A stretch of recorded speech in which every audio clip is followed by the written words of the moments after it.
नमस्कार दोस्तों, और आप इस वक्त हैं नितिन देहाती के साथ। दोस्तों, विश्व में अगर किसी दिन अमेरिका के राष्ट्रपति द डोनाल्ड ट्रंप की चर्चा ना हो तो शायद उनके गले में निवाला फंस जाए। यही वजह है कि हर दिन साहब आए दिन सुर्खियों में बने रहना ही चाहते हैं। बात कुछ भी हो, कहीं की भी हो, वो चाहते हैं कि वो लाइमलाइट में रहें। हाल के कुछ दिनों में हमसे यानी भारत से इतना चिढ़ने लगे हैं कि हर दिन कोई नया फरमान सुना देते हैं। पता नहीं ट्रंप को हमारी वैश्विक छवि से इतनी जलन क्यों है, और हम तो हर दिन नए झंडे गाड़ ही रहे हैं। ऐसे में ये चचा कभी टैरिफ की टेंशन हमें देने की कोशिश करते हैं, कभी नए नियम देकर हमें झटका देने की कोशिश करते हैं, लेकिन जाने ना अनजाने अपने ही जाल में खुद फंस जाते हैं। ट्रंप चचा मुसीबत मोल ले लेते हैं। लेकिन इस बार जो महान ट्रंप ने किया है, उससे भारत में हजारों लोगों का अमेरिका में बसने का सपना टूट गया। यूं समझ लीजिए कि ये सब इनसे दोस्ती का ही सिला है। क्या करें, हमारे मोदी जी भी तो बिल्कुल नहीं मानते। दुनिया भर में डंका बजाने के लिए किसी के सिर को नहीं ढोल समझ लेते हैं। खैर छोड़िए बात टूटे हुए सपनों की, बात इस समय करते हैं अमेरिका की, जो इस वक्त सुर्खियों में है। जी दोस्त, अमेरिका में जॉब का सपना जो भारतीय संजोए थे, उनको ट्रंप की तरफ से ये बुरी खबर, ये बुरा झटका लगा है। दरअसल राष्ट्रपति डोनाल्ड ट्रंप के एक साइन ने हजारों भारतीयों के सपने को चूर चूर कर दिया, जिसके तहत अब विदेशी हाई स्किल वर्कर को हायर करने के लिए कंपनियों को $1 लाख मतलब लगभग 88 लाख रुपए की सालाना फीस देनी होगी। ये फीस H-1B वीजा जैसी कैटेगरी पर लगेगी, जिससे बड़े पैमाने पर भारतीय टेक, हेल्थ केयर, फाइनेंस वाले सेक्टर्स जो हैं वो जॉब करने के लिए अमेरिका का रुख करते हैं। लेकिन अब इतनी बड़ी रकम उनको चुकानी पड़ेगी। इससे विदेशी वर्कर्स को हायर करना महंगा हो जाएगा, फीस भी बढ़ जाएगी, तो फिर सैलरियों का क्या होगा। चाचा बड़े होशियार हैं, इसीलिए ये खेल खेल रहे हैं। अपनी डूबती हुई अर्थव्यवस्था को तो संभाल नहीं सकते, तो दूसरे देशों पर मनमाने तरीके से पैसे वसूल रहे हैं। अब अमेरिका में बसने के लिए नए नियम क्या कहते हैं, ये आपको समझना बहुत ज़रूरी है। अगर आपके कोई सच में वहाँ जाना चाहता है या बसना चाहता है तो उसको बताने के लिए। तो आइए अमेरिका में बसने के लिए जो नए नियम है वो आपको समझाते हैं। नए नियमों के बाद वीज़ा फीस $215 से ज़्यादा हो जाएगी। H-1B वीज़ा उन लोगों को दिया जाता है जिनके पास कम से कम बैचलर्स डिग्री हो। इस वीज़ा के जरिए उन विदेशी वर्कर्स को देश में जॉब की इजाज़त मिलती है जो हाई स्किल वाली फील्ड में जॉब करते हैं। मतलब कि अपने काम के माहिर हैं, माहिर भी चाहिए, पैसा भी नहीं देना। अमेरिकी कंपनियां टेक, फाइनेंस, हेल्थ केयर जैसे सेक्टर्स में हाई स्किल विदेशी वर्कर्स को हायर करती हैं, इसी वीज़ा से करती हैं।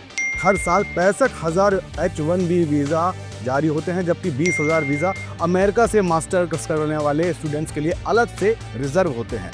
अपने लिए भी रखते हैं, दूसरों से उनको माहिर खिलाड़ी भी चाहिए ताकि उनकी ग्राउंड में जाए, खेले भी और जीते भी।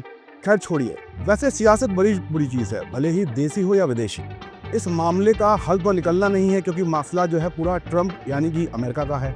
लेकिन देखिए ये क्या है, हमारे देश में क्या हो रहा है। कांग्रेस समेत तमाम विपक्षी दल, राजनीतिक दलों ने इस समय इस फैसले को लेकर मोदी सरकार को घेरना शुरू कर दिया है।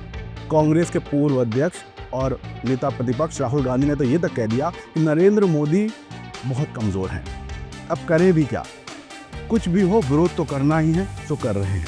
खैर आप छोड़िए इस बात को, क्योंकि हम इंटरनेशनल मुद्दे पर चर्चा कर रहे हैं। यहाँ अपने यहाँ की गंदी सियासत की बात क्यों करनी, अभी नहीं करेंगे। चलिए आप ये समझिए कि ये H-1 वीज़ा आखिर होता क्या है और इसके तहत क्या क्या फ़ायदे मिलते हैं, क्या क्या नुकसान होते हैं, उनको अच्छे से समझने की कोशिश करिए। दरअसल H-1 वीज़ा जो है वो एक अस्थायी वर्क वीज़ा है, जिसके ज़रिए अमेरिकी कंपनियों को माहिर यानी स्पेशलाइज्ड जो काम करने के लिए विदेशी वर्कर्स की हायरिंग की इजाज़त मिलती है। इसी के ज़रिए वो बाहर से एक माहिर खिलाड़ी बुलाती है जो अपनी कंपनी में नौकरी देती है। इसकी शुरुआत 1990 में हुई थी। H-1 वीज़ा जो है उसके ज़रिए लोगों को देश में जॉब करने की इजाज़त मिल जाती है, जिसके पास बैचलर या उससे ऊपर की डिग्री हो। आमतौर पर ऐसे विदेशी वर्कर्स जो नौकरी पर रखे जाते हैं जो साइंस, टेक्नोलॉजी, इंजीनियरिंग और मैथ्स की फील्ड में जॉब में करना भी चाहते हैं और मास्टर्स मतलब स्पेशलाइजेशन भी हो, क्योंकि इनमें नौकरियों को भरने के लिए लोगों की कमी है यहाँ पर अमेरिका में।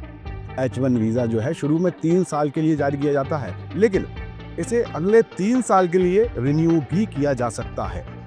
इस तरह ये वीज़ा कुल मिलाकर 6 साल के लिए आपको मिल जाता है।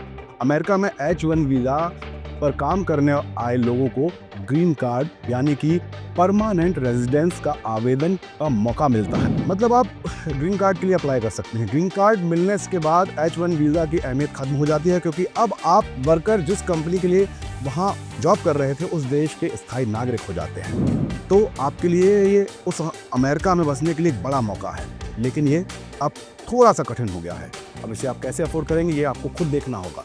लेकिन आपको यहाँ बता दें कि H1 वीज़ा के लगभग 2/3 पद कंप्यूटिंग या IT क्षेत्र में है, लेकिन इंजीनियरिंग और शिक्षक, हेल्थ केयर प्रोफेशनल भी इस वीज़ा का इस्तेमाल करते हैं। तो सरकारी आंकड़ों के मुताबिक अगर हम पिछले साल की ही बात कर लें तो H1 वीज़ा पाने वालों में भारत सबसे बड़ा लाभार्थी था।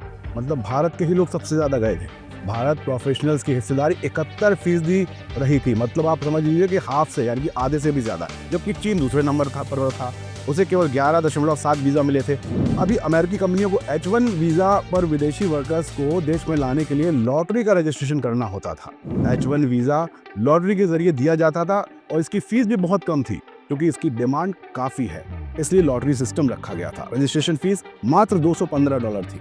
इसके साथ जो थोड़ा बहुत फॉर्म 129 माह का है उसके लिए $780 देने होते थे। नए नियमों के तहत अब H1 वीज़ा पर किसी विदेशी वर्कर को स्पॉन्सर करने के लिए $1 लाख खर्च करने होंगे।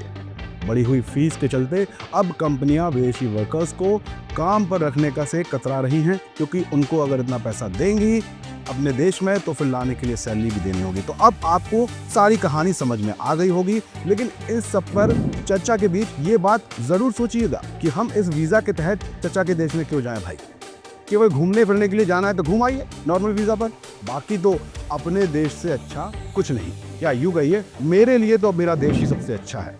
आपको जाना है आप जाइए, इतना रुपया खर्च करके जाइए और गोरों के बीच रहने में वहाँ पर रहिए। मैं तो जो हूँ भाई अपने कल्लू और राम के बीच ही सही हूँ। हाँ, घूम आऊँगा जब मन करेगा। बाकी आपका मन क्या कहता है ये कमेंट में कमेंट बॉक्स करके ज़रूर बताएं, क्योंकि तकदीर का तो दोस्तों ऊपर वाला देख ही लेगा। मेरी कोशिश है ये सूरत, ये तस्वीर बदलनी चाहिए। जय हिंद, जय भारत। श्री राधे। देश के राष्ट्रपिता महात्मा गांधी ने कहा था कि असली भारत हमारे गांव में है। हमारी पूरी टीम की यही कोशिश है कि गांव के हर रंग को हम आप तक पहुंचा सकें। इसलिए बनिए हमारी ताकत, क्योंकि कंक्रीट के जंगलों की चमचमाती दुनिया में गांव अंधकार की ओर जा रहे हैं। देश में स्मार्ट शहर बने, कोई दिक्कत नहीं, पर हम बनाना चाहते हैं स्मार्ट गांव।